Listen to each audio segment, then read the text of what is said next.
quay cơ mà.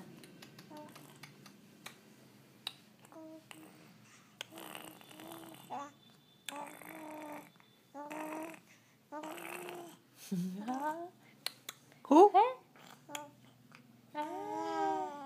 Kìa kìa, cười đi.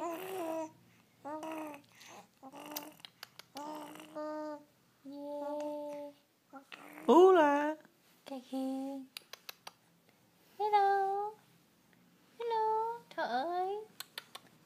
Hù. Hù. Hù. Hù.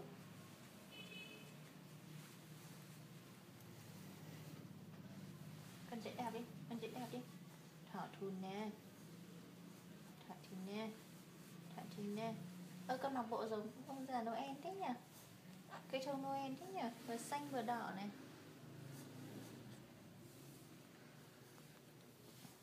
Hello. Hello. Hello. Cái gì đấy? Bố làm gì thỏ đấy?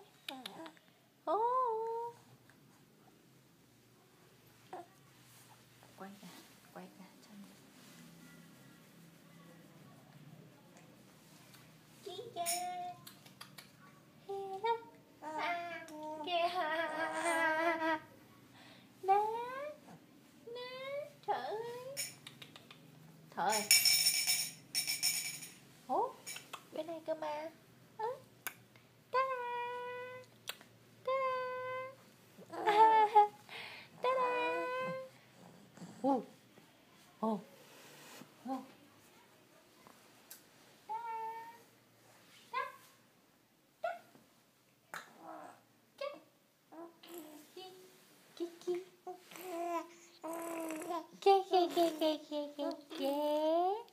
Con kể chuyện này. Mẹ ơi à. Mẹ ơi. Yeah. Ô, lại nhìn máy quay à? Ta-da. Mình thì phải diễn viên. Được rồi. Không nhìn vào máy quay chứ.